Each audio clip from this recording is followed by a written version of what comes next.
숙보. 미친 날씨에 미친 물가. 오늘이 제일 쌀 것 같아서 장 봤다. 안녕하십니까. 2023년 7월 27일 목요일 중계로 자리를 비운 배성재 DJ를 대신해 목요일 그리고 토요일, 일요일 넉살의 10 진행을 맡게 된 스페셜 DJ 넉디 넉살입니다. 첫 곡은 김태우 형님의 하이하이 였고요. 오늘의 헤드라인 미친 날씨에 미친 물가 오늘이 제일 쌀 것 같아서 장 봤다 였습니다. 올 여름도 이상기후에 폭우가 쏟아지면서 식자재 값도 많이 올랐다고 합니다. 장마 끝나고 이제 폭염이 또 왔습니다. 또 가격이 오르고 오늘이 제일 싸다는 말까지 나오는 중이래요. 마치 오늘이 제일 젊은 날이다처럼. 근데 요즘에 정말 날씨가 점점 섬나라화 되는 거라고 좀 많이 느낍니다. 비가 막 왔다 안 왔다. 뭐 저쪽에는 진짜 저는 어제 차를 타고 가다가 저희 동네에는 비가 안 왔는데 그 바로 뭐 한 5분 거리에서는 막 비가 엄청 쏟아지고 먹구름이 있고 없고가 굉장히 저 비가 왔다 안 왔다가 심하더라고요. 여러분 진짜 날씨 조심하시고요. 이 농산물 가격이 왔다 갔다 하는 게 날씨랑 큰 상관이 있습니다. 3월에는 이른 더위, 4월에는 쌀쌀한 날씨, 5월에는 잦은 비, 6월엔 폭염, 7월에 폭우 이런 날씨에 농산물 재배가 어려워지면서 식자재 값이 치솟는 거죠. 진짜 이 미친 날씨 때문에 미친 물가입니다.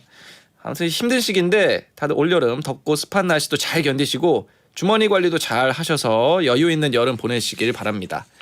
오늘은 제가 정말 애정하는 형님이죠. 휘파람의 제왕 그리고 이제 헬기를 타고 나타나는 형님 정범 작가님과 찐해타운 하는 날입니다.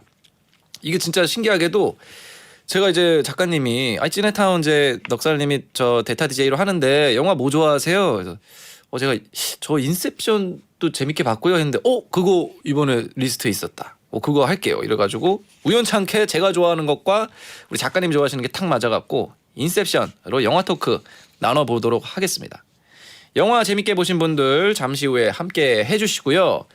같은 얘기 나누고 싶은 분들은 샵 1077 샵 1077 짧은 문자는 50원, 긴 문자는 100원, 공짜인 고릴라로 보내주시면 됩니다. 베테는 녹음 전과정을 보실 수 있습니다. 카카오 TV에 원래 DJ인 배성재 검색하고 들어오시거나 유튜브 채널 에라오로 접속해주세요. 그럼 선물 소개해드리겠습니다. 오랜만에 만나도 가끔 항상 목요일에 마주치고 그리고 언제나 제가 부탁만 하면 헬기를 등장시켜주는 형님 웹툰 작가이자 크리에이터 이종범 형님 어서 오십시오. 네, 안녕하세요. 웹툰 작가 이종범입니다. 자, 저는 참 형님이 푸근해요. 근데 오늘 사실 저희가 이 생방 전에 살짝 녹음하다가 이제 우리 종범 작가님께서 우리 작가님에게 라디오 작가님에게 선물을 주시는 걸 보고 네네. 그 선물은 혹시 창고에서 2년 정도 썩다가 형님이 본인 돈으로 산 게 아닌 선물 아니냐라고 했더니 눈빛이 변했다. 변했어. 넉살님이 변했어요. 언제나 그 사람 좋고 푸근하던 넉살님이 베텐에서 한 몇 년 오래 부르더니 변했어요 사람이. 네, 막 눈이 좀 탁하다. 탁기가 생겼어요. 뭘 씌인 사람 같다. 그래서 제가 딱 한마디 했습니다. 네. 아이를 육아 중이다. 내가 모든 걸 이해했습니다. 모든 걸 이해했어요. 죄송합니다. 다 받아들이겠습니다. 약간 의심스러운 선물이었어가지고 제가 그런 말씀 드렸는데 약간 죄송하다는 말씀 드리고 싶고요. 전혀 아닙니다. 근데 저 베디가 네. 중계로 이제 자리 비우는 바람에 또 제가 오늘 왔는데 그동안 어떻게 지내셨는지도 궁금합니다. 네, 저는 최근에 좀 아팠었어요. 몸살 때문에. 몸살. 갑자기 일을 열심히 했나 봐요. 몸살 오고 약간 결막염, 강막염, 인후염이 한 번에 왔어요. 그래서 한 일주일 정도 고생하고 지난주 베텐을 끝내고 바로 아프기 시작해서 오늘 베텐 오기 직전에 다 나왔어요. 베텐 맞춤형으로 아프고 왔어요. 근데 정말 참 우연찮게. 그죠. 그러니까 베텐에서 얻은 병인데 아니야. 베텐 전까지 낳고 또 베텐으로 왔다. 어떤 식으로 하면 베텐에 영향을 주지 않는다. 그런 마음으로 낳고 왔습니다. 프로군요. 그래도 또 쾌차하셨다니 다행입니다. 다행입니다. 예. 어떻게 넉살님은 영화 코너잖아요. 예. 사실 저번에 저희가 만났을 때는 네네. 그때까지는 아직 월드컵이었어요. 그렇죠. 예. 그 사이에 변했습니다 코너가. 저는 그 솔직히 이런 말씀드리면 뭐하지만 월드컵은 없어질 줄 알았어요. 나는 아무도 말하지 못했어. 참아.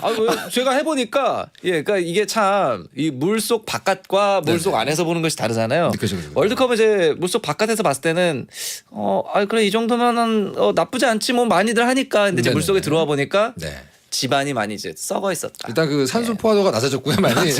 맞아요. 죽은 물이 돼가지고 사실은 그 얘기를 모두가 생각하지만 아무도 말하지 못했던 때에 찐해타운으로 넘어온 거죠. 이게 저는 정말 잘 넘어왔다고 생각합니다. 근데 뭐 관뒀으니까 말하는 건데 영화는 좋아하시죠? 영화 너무 좋아하죠. 좋아하시죠? 영화 너무 좋아하고 근데 극장 간 지가 너무 오래됐습니다. 네네네. 그래서 오늘 말씀 잘 듣네요. 예? 오늘 마침 잘 됐네요. 너무 잘 됐어요. 넉살 이종범 조합으로 찐해타운 한다 그러니까 이런 문자가 왔습니다. 예. 홍준님께서요. 예. 넉살님이랑 다른 코너 할 줄 알았더니 찐해타운 그대로 진행하시네요. 예. 넉살님은 영화 좋아하시나요? 예. 인생 영화 알려주세요. 인셉션 빼고요. 그러니까 이거는 저를 질문 자체의 의도가 뭐냐? 저희가 네. 저를 일단 얕잡아 본다. 그래요? 넉살은 뭐 문화생활은 안 할 것이다. 오히려 뭐 방송만 하고 요즘은 뭐 사실이잖아요. 육아생활만 하니까. 틀린 말은 아닙니다. 네. 하지만 또 인생 영화 하면 너무 많죠. 하나만 뭐, 보여주세요. 근데 너무 좀 뻔하긴 한데 포레스트 검프. 그것도 좋아하고. 우리가 했죠. 그리고 저는 근데 인셉션 또 나와서 하는 건 아니지만 네네. 인터스텔라도 전 되게 인생 영화였어요. 그 짱이죠, 그 짱. 저 놀란 스타일의 너무 팬이어서 일단 뭐 논란 감독 영화를 한 번 좋아하면 다 좋아합니다. 그러니까요. 그래서 뭐 너무 옛날 영화는 사실 좀 많이 알지도 못하고 요즘에 갑자기 딱 생각나는 거는 그 정도 영화가 또 기억이 나네요. 그러면 조만간 또 오펜하이머 보러 가시겠네요. 무조건 가야 돼요. 이 주제 자체가 네네. 미치겠어요. 아, 정말. 그럼요. 예, 정말 이 아픈 역사를 다루고 있지만 그 안에서 또 얼마나 스토리를 어떻게 또 전개시킬지. 일단 논란이면 무엇을 상상하건 다르게 그리기 때문에 좋습니다. 근데 어떻게 사실- 한번 잘 맞춰서 같이 보러 가시죠. 너무 좋죠. 네. 예, 그러면은 애를 포대기에 업고 가야 되는지 그 고민인데 이게 160일인데 참 그냥 해본 말이니까 너무 고민하지 마세요. 좀 서운하네요. 죄송합니다. 저한테는 이제 그런 식으로 막 얘기하시면 저는 이제 그런 거예요? 눈이 왜 탁해지셨냐면 마음이 약해졌어요. 그런 거요. 미안합니다. 간단한 농담에도 상처 입습니다. 방금 전에 순간 망설이길래 내가 같이 보러 가야 그랬더니 잠깐 망설이시더라고요. 그래서 내가 이거 괜한 소리를 했구만. 이런 생각으로. 제발 같이 가야죠. 제발. 네, 데려가 주겠습니다. 좋아요. 데려가야겠다. 제발요. 그러면은 저 이 찐해타운 네. 좀 저 코너를 일단 설명을 좀 해주시죠. 네, 매주 한 편의 영화를 골라서 명장면, 명대사, 비하인드 등등 영화에 대한 모든 것을 소개해드리는 시간인데 오늘은 대장님이 안 계시기 때문에 먹방신 얘기는 좀 적겠네요. 영화를 안 보고 들어도 재밌지만 듣고 오시면 더 재밌는 찐해타운. 그냥 들으시면 영화 한 편 본 것 같은 느낌일 겁니다. 예. 그러니까 이게 참 성재형에게 가끔 보면 무서운 게 이 네. 사람은 컨셉과 기믹을 조심해야 한다. 그렇죠. 이제 배성재 DJ 같은 경우엔 먹고 싶은 얘기를 하고 싶지 않아도 네. 자신의 기믹과 컨셉 때문에 계속 먹는 얘기를 끝없이 해야 한다. 컨셉에 사로잡혀 먹혔죠. 본인도 그 사실을 까먹고 계속 먹는 얘기를 해요. 그러다가 진짜로 입에다 뭘 넣기도 하고. 지난번엔 포레스트 검프 같은 명장 얘기라고 뭐 구디런팅 얘기하는데도 결국 먹는 얘기를 하더라고요. 거기서 뭐 먹는 게 그렇게 나오나? 구딜 헌팅도? 정말 그 예. 찰나의 순간을 잡아서 그때 먹었던 안주는 이거죠. 이러면서 얘기하는 거예요. 심지어. 대단하죠. 진짜. 대단한 형이네요. 정말. 대단합니다. 정말. 근데 진짜 제가 인생 영화로 좀 꼽는 영화 중에 하나입니다. 인셉션은. 그 정도. 예, 왜냐면 제가 딱 2010년도인데 이 영화 제가 군대 있을 때 나와서 극장에서 못 본 게 한이에요. 그래서 재개봉하면 한번 꼭 가야지 하다가 네네. 그냥 여러 번 돌려만 봤던 극장에서 결국 못 봤던 그 영화인데 자, 그래서 어쨌든 이 영화를 하게 돼서 너무 좋고요. 네네네. 예, 그래서 이 영화 얘기를 좀 해주시죠. 네, 바로 2010년에 개봉했죠. 인셉션, 메멘토, 예. 배트맨 시리즈, 다크나이트 시리즈죠. 예. 인터스텔라 등을 연출한 크리스토퍼 놀란 감독의 7번째 장편 영화로 크리스토퍼 놀란의 커리어 중에 거의 최고로 언급되는 영화 중에 하나입니다. 예. 간단히 줄거리 말씀드릴게요. 예. 타인의 꿈에 들어가서 생각을 훔치는 특수 보안 요원 코브 레오나르도 디카프리오입니다. 예. 이 코브는 그를 이용해서 라이벌 기업의 영향력을 약화시키고자 하는 사이토 즉 와타나베 켄 이 사람이 코브에게 생각을 훔치는 게 아니라 생각을 심는 인셉션 작전을 제안합니다. 작전 성공할 시 아내 살해 혐의로 국제 수배자가 되어 있는 코브의 신분을 바꿔주겠다는 제안을 하죠. 코브는 집으로 돌아가서 아이들을 보기 위해서 그 제안을 받아들이는데요. 그렇죠. 최강의 팀 구성에서 표적인 로버트 피셔, 킬리언 머피입니다. 예. 로버트 피셔에게 접근해서 인셉션 작전을 실행하는 이들은 꿈과 현실을 오가면서 결국 작전에 성공하는 내용의 영화입니다. 야, 진짜 걸작이에요. 야, 근데 이게 참 줄거리를 근데 되게 가감 없이 그냥 성공까지 다 그냥 해버리는군요. 나 지금 읽어서 놀랐어요. 보통 마지막은 뭐 예. 그 땡땡땡 예. 점점점 하지 예, 않나요? 뭐 흥미로운 뭐 이런 건데 그냥 성공. 작가님 오늘 왜 이렇게 세게 근데 썼어요? 이 영화를 보신 분들은 네네. 진정한 성공인지 성공이 아닌지를 또 헷갈릴 수 있죠. 헷갈릴 수 있죠. 이렇게 얘기하는 것들도 약간의 어떤 좀 흥미로운 요소 중에 하나입니다. 그렇습니다. 이 영화 정말 되게 충격적이었어요. 저는 진짜. 많은 분들이 그러셨죠. 그렇죠. 사실 이거 방금 제가 읽어드린 줄거리 있잖아요. 예. 이거 줄거리로 그냥 글자로 쳐가지고 들고 다니잖아요. 다 거절해요. 예. 뭐 꿈에 들어가 생각을 훔친다고 하하 이 사람 참 너무 원문맹랑한데 이러면서 그렇지. 이런 걸 어떻게 영화를 만들어 이렇게 되는데 크리스토퍼 놀란이 그 실제로 이 아이디어를 예. 굉장히 오래 고민했어요. 오. 16살 때 예. 이 꿈속에서는 전부 다 가능하다라는 생각을 처음 했던 걸 기초로 야. 쓴 다음에 15년 후에 영화화를 한 거거든요. 대단하다. 그러니까 그 사이에 15년 동안 이상하게 틈틈이 한 거예요. 와. 당연히 아무리 크리스토퍼 논란이라고 해도 이 글로 써 있는 내용을 보고 다들 거절을 합니다. 허무맹랑하잖아요. 좀. 그렇죠. 꿈을 어떻게 표현할 건데 이렇게 했겠죠. 그죠. 네. 사실은 그 아무리 논란이라도 검증이 되기 전이었기 때문에 그래서 그 논란이 뭐랬냐면 배트맨 비긴즈, 다크나이트 하고 나서 인셉션을 한 거야. 이걸로 검증하고 봤어 나 논란이야. 니네가 말하는 그 시놉시스 꿈에 들어가서 생각을 훔쳐온다 이거 나 할 수 있어. 소름 돋는데. 약간. 굉장하죠. 아주 오랫동안 칼을 간 거죠. 야, 다크나이트를 아마 다크나이트는 진짜 엄청나잖아요, 사실. 어떤 사람의 인생 영화죠. 그렇죠. 다크나이트는. 아. 사실 뭐 배트맨 비긴즈 처음 나왔을 때는 약간 그 정도 약했어. 약했어요. 예, 그 맞아요. 정도는 아니었어요. 예. 라즈 알굴 뭐 재밌네. 맞아. 근데 다크나이트가 딱 나오고 나서야 예. 아 이 모든 게 3부작이었어? 그렇죠. 이러면서 이제 모든 게 맞아 들어가는 거죠. 그렇죠. 근데 이 3부작 중에 정말 이 딱 가운데 다크나이트 요 편이 진짜 미친 작품이죠. 실제로 네. 저 예전 작업실에는 그 광대 탈을 들고 서 있는 뒷모습의 조커 있죠. 그 뉴욕 한가운데서 오프닝 예. 그게 한동안 크게 붙어 있었어요.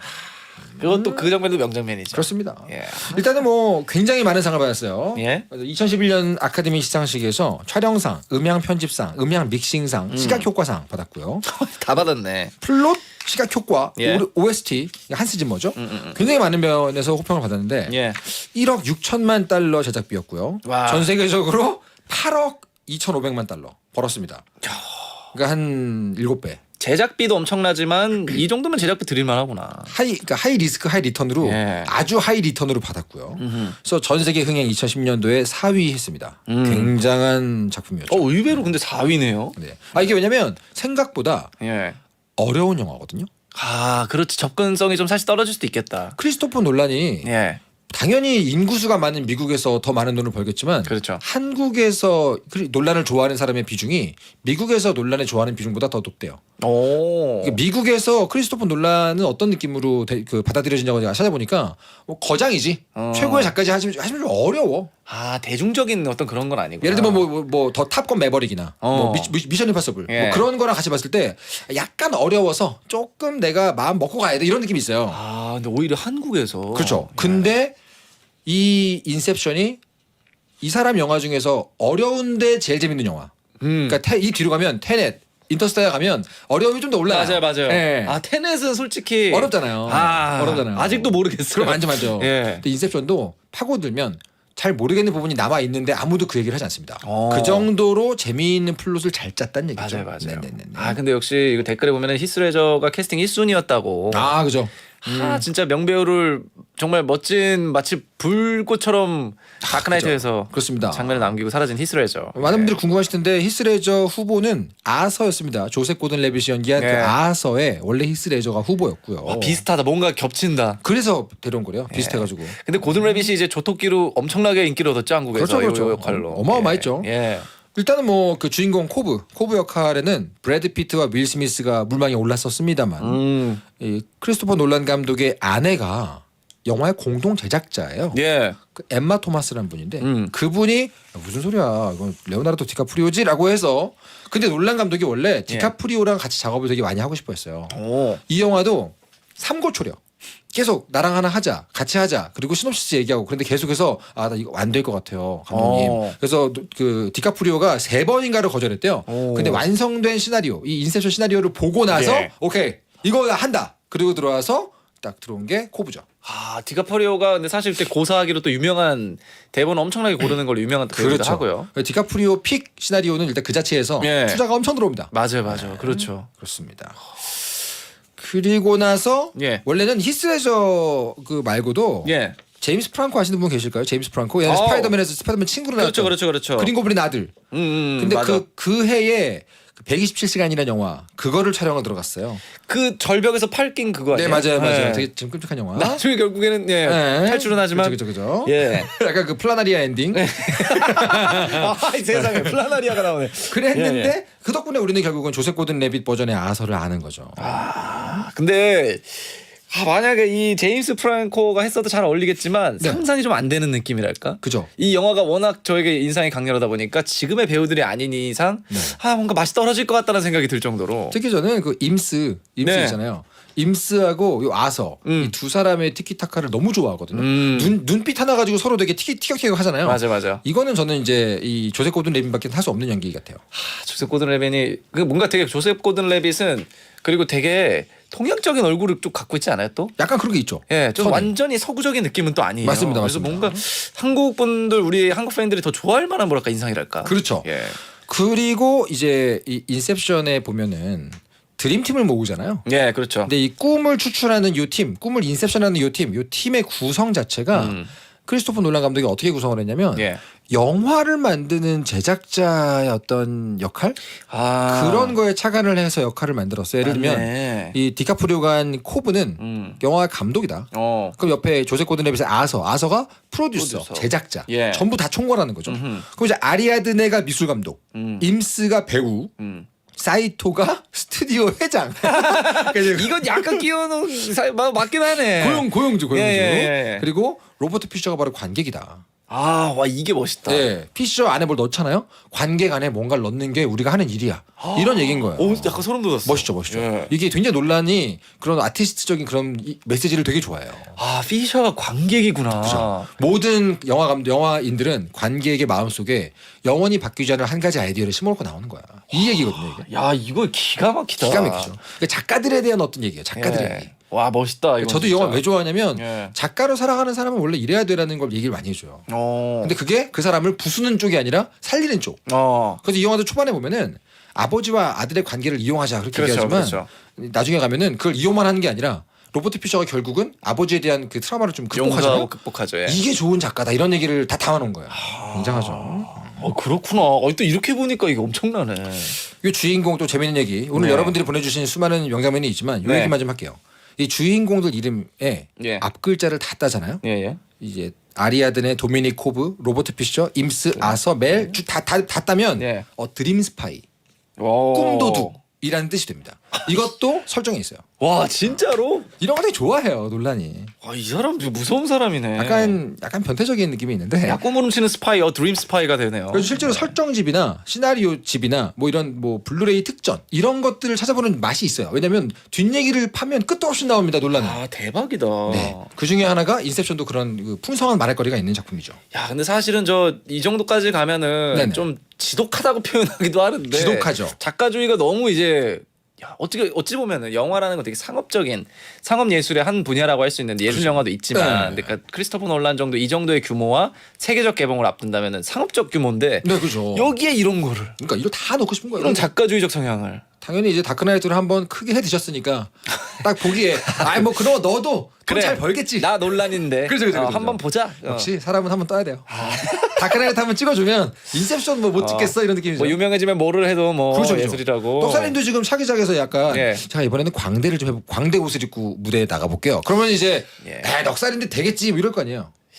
근데 지금도 그냥 광대 옷을 입은 것 같아요. 거의 뭐 대부분. 그럼 다음 싱글은 내가 레깅스를 입고 아니야 레깅스. 안 돼. 아니 넉살도 안 돼요? 안돼. 죄송합니다. 내가 있어서 이제 죄송합니다. 안돼. 죄송합니다. 예 그러면 일단은 네네. 얘기가 너무 지금 과열되고 저도 너무 지금 즐거운데 네. 이쯤에서 일단은 명장면은 2부에서 좀 돌아와서 좋습니다. 예 한번 보도록 하죠. 좋습니다. 예 넉살의 10 2부 시작됐습니다. 2부 시작하기 전에 댓글 중에 네. 우리 털보 형이 이렇게 잘 웃는 사람인 줄 몰랐다. 저 무슨 예. 여러분 배성재 대장님이 없을 때 항상 너무 저 행복한 사람 만들지 마세요. 예, 저 그래서 대장님 있을 때 행복합니다. 뭐랄까 막 저렇게 웃는 거 처음 봤다 뭐 이런 얘기들이 많이 있네요. 아닙니다. 예, 성재 제로의 날이라는. 배성재 대장님 보고 싶네요. 정말 그립습니다. 없으니까 빈자리가 너무 횡하네요. 예, 근데 참 이러면 이렇게 되겠죠? 너무 즐거운 자리예요. 영화 좋아하는 사람들은 이렇게 즐거운 자리에 어떻게 성재 형이 그렇게 죄를 뿌리고 갔구나. 아니에요, 그렇지 않습니다. 그렇지 않아요. 그렇지 않고 이 목요일날 찌데타운 코너는 어떤 의미를 갖고 있냐면 요 우리 청취자분들한테 유일하게 라디오다운 날. 유일하게 그렇습니다. 뭔가 정보 전달도 좀 있고 정통 라디오. 그죠. 감동도 좀 있고. 그렇습니다. 좋습니다. 그럼 오늘의 영화 인셉션 토크를 나누고 있는데요. 청취자분들이 보내주신 인셉션 명장면 얘기를 좀 해보도록 하겠습니다. 네. 리버스대로님께서 보내셨습니다. 호텔 복도에서 아서의 액션씬이 최고였습니다. 호텔 복도 미쳤어. 세트를 만들어서 진짜로 세트를 돌리며 촬영했다는데 역시 놀란 감독의 핸드메이드 연출은 최고입니다. 정말. 야, 요 장면은 사실 많은 분들이 알고 계시죠. 이제. 그쵸. 직접 그 세트 돌리는 장면이 하도 네. 많이 나와가지고. 야, 근데 저는 이거를 처음 영화를 보고 네. 보면서 되게 티가 안 난다. 네네네. 그래픽 티가. 네네네. 그랬는데 알고 보니 진짜로 돌려버린 방을 만들어 갖고. 그렇죠, 그렇죠. 야. 이거 사실 그 촬영 기간이 3주였거든요. 예. 그 중에 2주가 이 돌아가는 세트에서 훈련하는 시간이었대요. 그 처음에는 그 기어 비율이 있잖아요. 예. 돌리는 속도를 아주 느리게 해서 천천히 돌리면서 한번 동선을 다 짠 거예요. 그래서 이게 워낙 액션 씬이 많으니까. 조셉 고든 레빗이 쉴 때마다 예. 저기 세트 돌려주세요 하고 들어간 다음에 걸으면서 이번엔 여기가 바닥, 이번엔 여기가 바닥 이러면서 중얼중얼하면서 계속 익숙해지는 시간이 있었고 그 다음에 좀 익숙해지면 속도 올리고 와. 올리고 해서 마지막에 2주 됐을 때 찍읍시다 간 거예요. 야, 진짜. 이거 영상이 있거든요. 예. 정말로 쉬는 동안 그 돌아가는 안에서 이렇게 산책하듯이 계속 걸으면서 계속 조셉 고든 레빗이 이렇게 생각하는 여기에서 거예요. 여기에서. 와 대단하더라고요. 근데 이건 진짜 얘기할 때마다 정말 소름 돋네요. 그리고 여기 왜냐면 액션 장면이 네네. 테이크가 굉장히 길게 가잖아요. 길죠. 예. 진짜 대단합니다, 정말. 이게 사실 롤란 감독이 CG를 별로 안 좋아하잖아요. 그렇죠.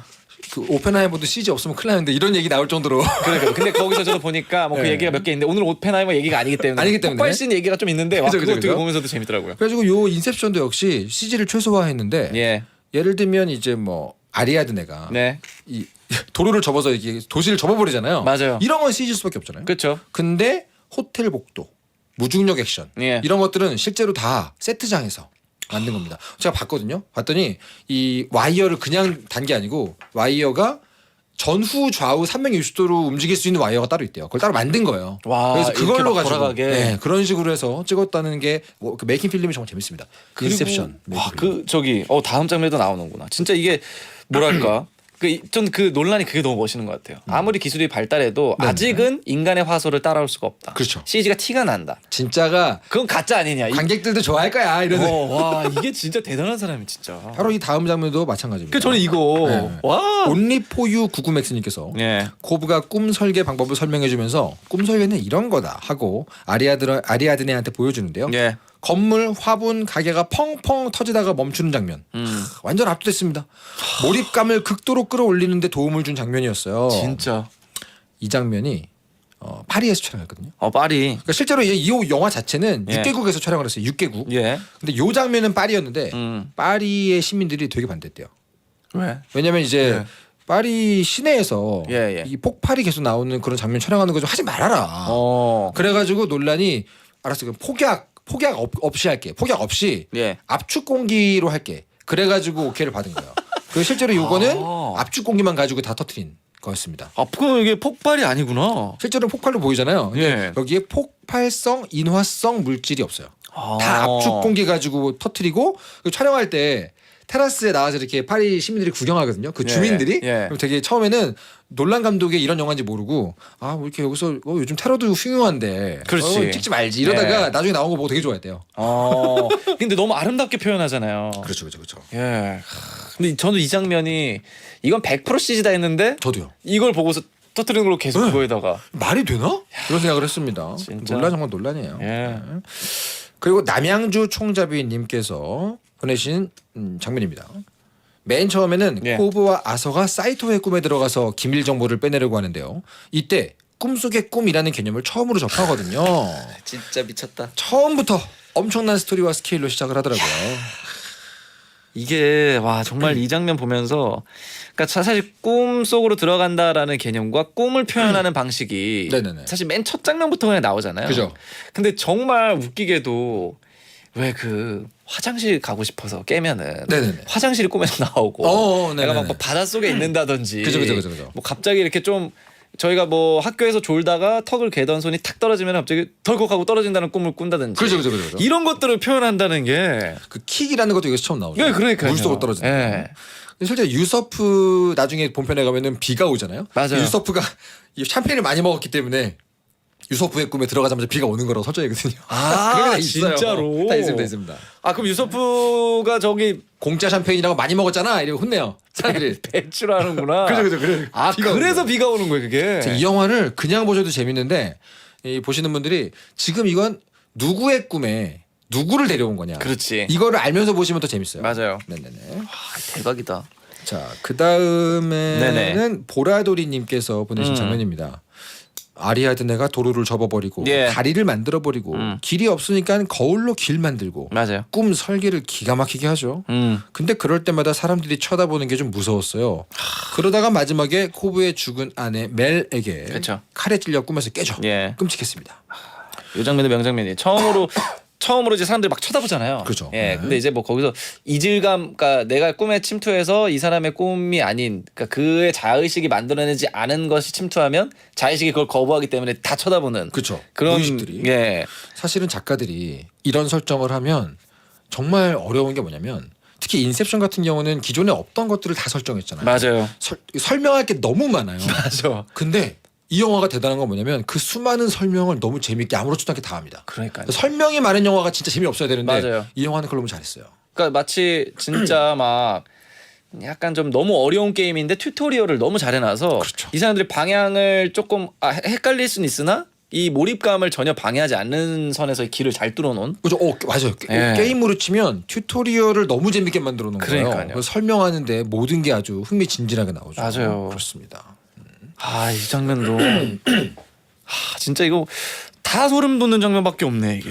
요 방금 전에 설명드린 장면이 원래는 원전에서는 네. 원 시나리오에서 아리아드네가 얼마나 천재적인 사람인가를 굉장히 강조를 많이 해놓은 장면이에요. 근데 편집을 하면서 조금 깎였는데 그래서 이 디카프리오도 아리아드네를 보면서 너무 놀라가지고 어안이 벙벙한 연출을 되게 많이 쓰려고 했대요. 근데 전체적으로 모든 멤버들의 어떤 수준, 실력을 맞추는 과정에서 아리아드네가 너무 천재적인 느낌이 나면 안 되니까 밸런스 조절이 되고 깎은 거예요. 그래서 아서도 너무 대단하고 다 대단하다. 이건 드림팀이다. 네. 자칫하면 아리아드네가 진짜 주인공이 될 수 있다 싶어가지고 좀 깎은 게 이 정도인 겁니다. 네네네. 그래도 교수님이 추천해 주시기도 하고. 그렇죠. 예. 너보다 낫다 이러면서. 아리아드네. 그리고 이유원님께서 예.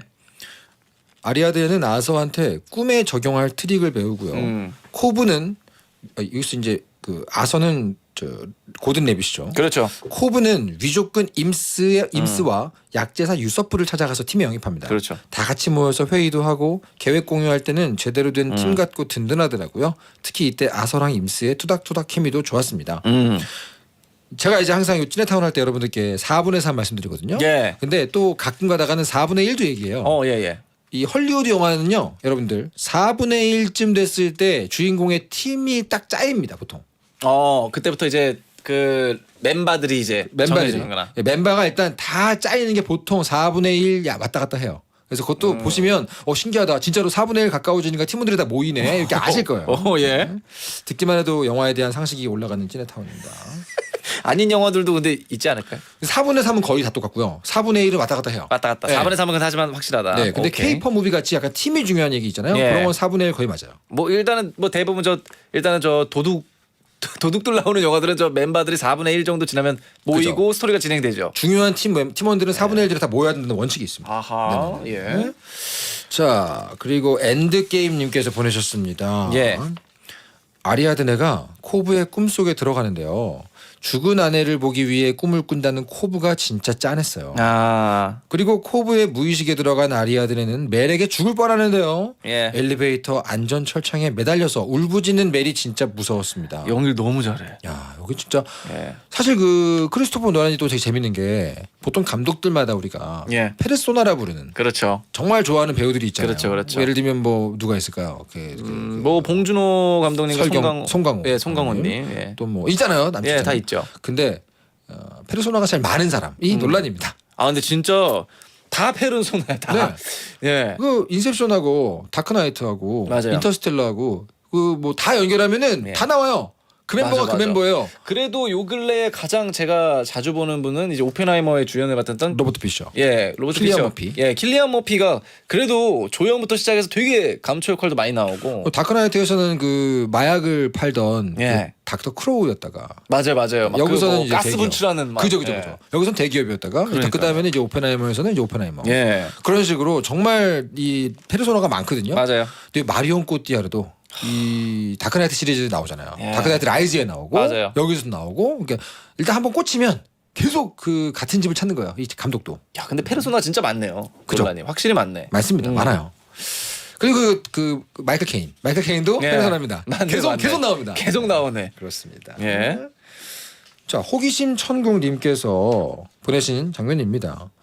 인셉션 작전 1단계에서 기차가 도로에 튀어나온다거나 빗길에서 추격전 같은 것들이 정말 재밌었어요. 타겟인 로버트 피셔의 무의식 경험원들이 코브 일행을 뒤쫓고 그렇죠. 유서프가 잠든 팀원들을 태운 채 폭우를 뚫고 운전하는데 긴장감이 엄청나더라고요. 아, 이런 것도 잘해요. 그러니까요. 논란은 사실 메멘토가 그 입봉작이죠. 네, 그렇죠. 첫 작품이. 그 형제 입봉작. 네, 그래서 메멘토 같은 거를 만약에 생각해봤을 때는 되게 그냥 이게 되게 독특한 그러니까 시간 타임라인을 가지고 노는 그런 것들은 그때부터 선보였으나 그죠. 이런 어떤 액션의 연출과 네. 박진감을 또 이렇게 잘할 줄은 몰랐던 거죠. 이런 동선 짜는 것도 굉장한 비주얼 아티스트인 건데 예. 뭐, 헷갈리는 분들이 많으세요. 로버트 피셔 꿈에 이제 들어갔는데 예. 사실 꿈은 유서프고 그렇죠. 로버트 피셔를 데리고 들어온 거죠. 근데 왜 갑자기 이 도시 한가운데서 기차가 튀어나오지? 아직도 모르는 분들 많이 계신데 예. 이게 이제 코브가 점점 무의식이 불안정해져서 예. 코브의 무의식이 자꾸 예측하지 못하는 상황을 벌인다라는 설정으로 계속 안 좋아지는 상황이거든요. 맞아요. 그러다 보니까 여기서도 코브의 무의식이 갑자기 기차를 불러온 거예요, 여러분. 아, 그런 내용이구나. 네, 그렇습니다. 계속해서 멜뿐 아니라 멜로 인해서 생기는 코브의 무의식의 흔들림이 자꾸 변수를 만드는 거예요. 그래서 계속 끝까지 그 어떤 불안 요소들이 계속 그 생각하지 못한 게 나오는 그렇죠. 거고. 근데 코브는 그 사실을 숨기고 있고 왜냐면 자기는 이거 해가지고 집에 가야 되니까. 무의식에 저기 와이프가 저 지하에 그렇죠. 있으니까. 그래서 아리아드레는 야 임마 네. 너 지금 이거 위험해 팀원들한테 얘기해줘야 돼 맞아요. 이런 생각인 거고. 그러니까 저도 이제 술자리 가서 술 한잔 먹다가 그래서 무의식에 있는 와이프와 이제 그 전화가 계속 그렇죠. 언제 오나 그렇죠. 예, 이런 것들이 이제 불안을 만들고. 맞습니다. 예. 참고로 이때 쓰인 기차는요 그 견인차 트레일러 있잖아요. 거기 차에다가 철판이랑 합판으로 기차 모형을 쫙 만들어 씌운 거예요. 아 진짜 기차가 아니고요. 네, 진짜 기차가 아니고 이제 트레일러 겉에다가 철판을 붙인 건데 예. 이때 놀란 감독이 미술팀한테 그걸 부탁했대요. 난 이 아스팔트를 기차의 바퀴가 다 찢어 발디면서 가는 걸 보고 싶어. 예. 그래가지고 진짜 육중하게 만들어줘. 그랬대요. 그래서 미술팀에서 그래? 그럼 진짜 차를 깔아 뭉갤 정도로 만들어야 되니까 앞쪽에 엄청 단단하게 만들자. 예. 그래가지고 실제로 차들을 다 깔아 뭉개고 가는 겁니다. 근데 이게 그러면 땅이 진짜 갈린 거예요, 그냥? 네, 그렇죠. 아이, CG가 아니에요, 이게. CG가 아니에요. 세상에. 아니 그 정도는 좀 그냥 아래를 좀 부드럽게 하든지 진짜로 그냥 갈아버렸구나. CG 그러니까 딱 원하는 그림이 있던 거예요, 이 논란이. 와 대단하다 진짜. 또 아까 말씀드렸던 것처럼 여기 지금 막 비가 오는 상황 아닙니까? 예. 요거는 요 꿈이 유서프의 꿈이잖아요. 네네. 그 약을 제조한 유서프. 예. 유서프가 비행기에서 공짜 샴페인을 많이 마셔서 화장실을 가고 싶은 상태로 잠에 들었기 때문에 비가 오는 거다. 요런 작가님이 설정. 얘기해줬던. 그렇죠. 예. 근데 진짜 포그방님이 이 정도면 CD를 좀 써는 게. 그러니까요. 근데 이건 정말 제작자나 이거 미술팀이 갈아 넣은 거네 이거는. 이렇게까지 해야 되나라는 생각을 많이 했을 거예요. 예. 이 팀원들은. 진짜 엄청납니다. 그렇습니다. 예. 자, 그다음 장면입니다. 네. 정수영님께서 예. 어디 보자. 사이토는 네. 꿈속에서 총을 맞아서 꿈에 갇히는 현상, 즉 림보에 빠질 위기에 처합니다. 그래서 임스가 로버트 피셔의 대부인 브라우닝으로 변장해서 금고의 비밀번호를 알아내려고 하는데 피셔는 정말로 비밀번호를 모르더라고요. 게다가 피셔의 아버지가 돌아가시면서 한 마지막 말이 난 너에게 실망했다. 라니 너무 마음 아프지 않습니까? 예. 이것마저도 물론 시나리오 안으로 넣는 게 그렇죠. 이 주인공들이죠. 저희 너무 공감 갔어요.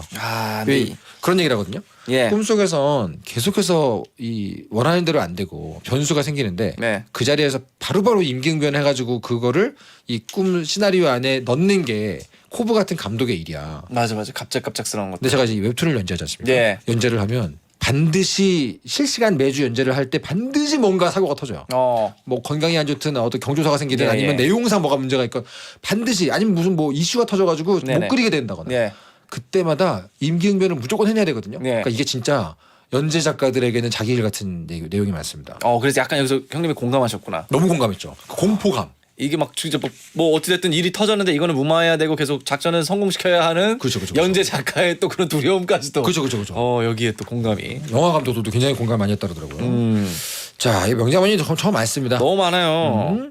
진짜 유명한 명장면이죠. 황자영님께서 예. 멜이 죽게 된 순간을 알게 됐을 때 너무 충격이었습니다. 현실을 꿈으로 착각하고 꿈에서 깨기 위해 죽은 거잖아요. 예. 그것도 결혼기념일이에요. 예. 근데 레오나르도 디카프리오가 이렇게 섬세하게 연기하는 배우인 줄 몰랐어요. 표정 연기가 정말 좋더라고요. 그리고 마리온 꼬띠아르는 정말 예뻤습니다. 이거 정말 이게 꿈인지 현실인지 이 분간이 안 되는 거기서 이제 와이프가 이제 탁 뜨는 상황인데 여기에서 예. 이 반대편에 있는 아내가 잠시 후에 떨어질 상황이잖아요. 예. 그때의 이 남편으로서의 이 연기, 이 디카프리오 연기는 제가 본 최고 중에 하나거든요. 최고 연기 중에 하나죠. 그 언제 또 끝내주냐면 내가 죽으면 어차피 너도 못 살아. 너한테 살해 위협을 당해왔다고 경찰한테 이미 얘기했어. 그 얘기를 듣는 순간 이 디카프리오 얼굴이 무너집니다. 그렇죠. 완전 무너져 내려요. 너 진짜 나를 완전히 나락으로 보냈는구나 이런 느낌이 정말 완전 무너지거든요. 연기가 끝내줍니다. 그러니까 진짜 여기서는 사실 이제 멜은 네. 마리오 꼬띠아르는 이 꿈이야. 우리 빨리 나가야 돼. 이거 지금 현실 아니야. 이제 킥을 하자 이거잖아요 지금. 요것도 헷갈리는 분들 많으세요. 예. 왜 이런 일이 벌어졌는지 확실히 모르는 분들 계시거든요. 예. 자, 이 코브하고 마리온 꼬띠아르 아내는 같이 림보까지 내려가서 거기서 아주 그쵸. 오랜 시간 지내죠. 맞아요. 예. 전능감을 느끼면서. 근데 예. 거기서 코브는 현실로 나가야 된다고 이제 알고 있어요. 근데 그 자리에서 안 나가고 싶은 거야 마리온 꼬띠아르가. 이거 너무 좋으니까. 현실이라고 생각하는 거예요. 그래서 거기서 나가게 하려고 그때 인셉션을 한 겁니다. 예. 여기는 꿈이야라는 인셉션을 한 거예요. 맞아. 처음으로. 네. 근데 문제는 그렇게 인셉션한 게 이 림보에서 나가게 만들려고 건 인셉션인데 나가고 나서도 여전히 계속해서 그 인셉션이 있잖아요. 예. 그러니까 계속해서 여기는 꿈이야를 현실에서도 하고 있는 거죠. 그래서 또 한 번 죽어버린 거예요. 진짜 기가 막히다. 진짜 기가 막혀. 그렇습니다. 예. 진짜 어떻게 이런 스토리라인이 있을 수 있냐. 근데 저는 이런 거 못해요. 저 같은 경우는 이런 거 진짜 못 쓸 것 같아요. 와. 이걸 그러니까 영화로 만들었다는 것 자체도 진짜 대단한 것 같아요. 그렇습니다. 예. 그러면 이제 엔딩 장면 얘기도 좀 슬슬 이제 해야 될 것 같은데 4분의 3 토크 4분의 3 토크 언제예요? 4분의 3 여러분들 좋아하는 또분의 3. 예. 이 영화의 4분의 3은 가장 어두운 순간이죠. 마지막 단계의 설산에서 로버트 피셔가 총을 맞지 않습니까? 예. 그래서 포기하려던 상황에서 아리아드네가 얘기한 덕분에 절대로 가면 안 된다고들 얘기했던 림보로 가죠. 코브와 아리아드네가 함께 내려갑니다. 4분의 3은 보통 추락하거나 낙하하거나 떨어지는 이미지라고 했죠. 예. 림보로 내려가는 장면. 그것이 이 영화의 4분의 3입니다. 이거 진짜 법칙이네. 법칙이야 법칙. 그러니까 이거 4분의 3 때 더 고조시키는 건 대부분 떨어진다. 거의 다 추락해요. 추락한다. 아래로 떨어져요. 거의. 근데 이것도 어찌됐든 더 깊은 곳으로. 그렇죠. 예. 좋습니다. 그러니까 엔딩 얘기를 좀 해봐야 될 것 같은데요. 네. 엔딩 얘기 한번 해볼까요? 예. 요 얘기 많죠. 마크 저커버그님께서 보내주셨는데 네. 인셉션 작전 성공 후 사이토는 코브의 수배를 풀어주는데요. 덕분에 코브가 드디어 집으로 돌아갑니다. 그리고 이때 자녀들이 어렸을 때가 아닌 좀 더 큰 모습으로 나오고요. 예. 처음으로 얼굴도 나옵니다. 그렇죠. 코브는 이게 꿈인지 아닌지 확인하기 위해 팽이를 돌립니다만 선생님 팽이가 계속 돌아가요. 그리고 이제 흔들리면서 딱 끝나잖아요. 예. 사실은 이제 요 마지막 장면이 어떤 의미냐 가지고 영원한 떡밥이 됐죠. 영원한 떡밥. 영떡이 됐죠. 이거 영떡입니다. 진짜. 예.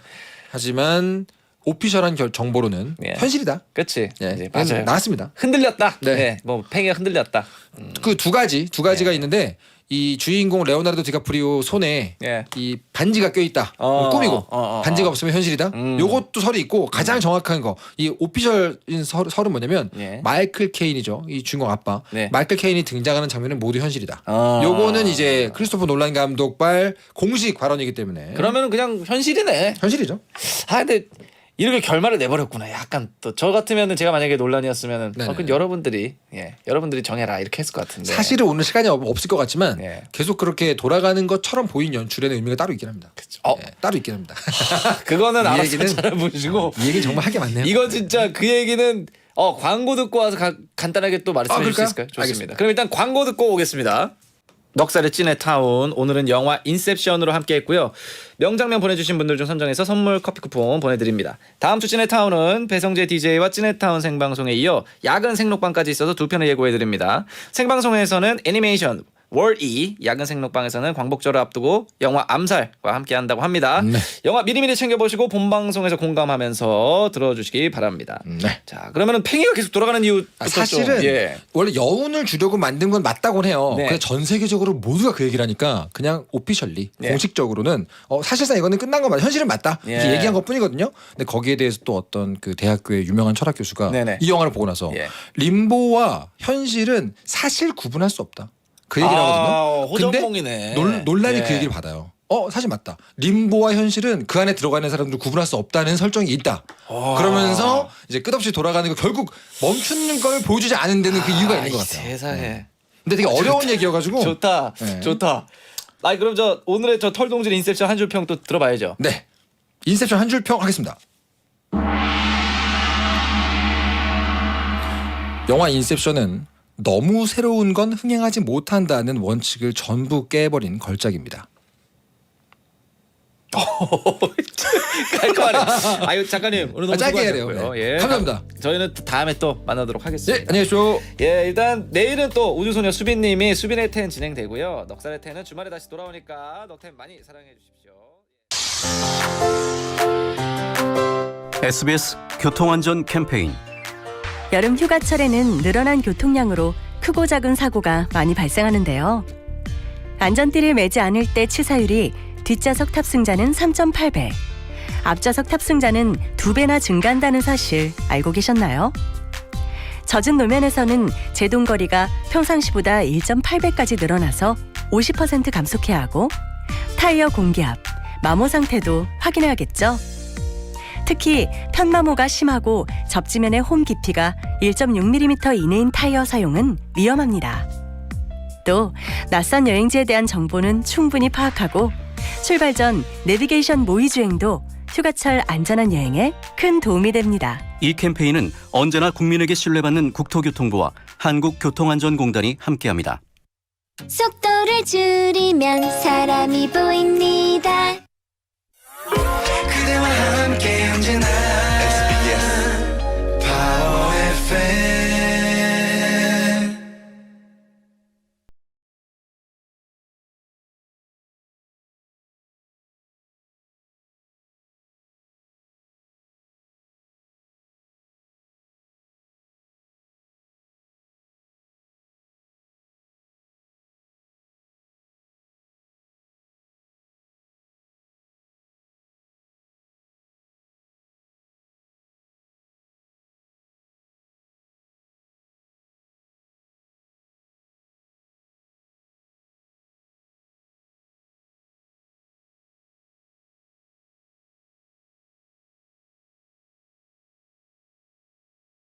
창백한 푸른 점, 무엇을 가리키는 말일까요? 사라져도 모를 이 작은 점은 1990년 보이저호가 찍은 지구를 일컫는 말입니다. 오래전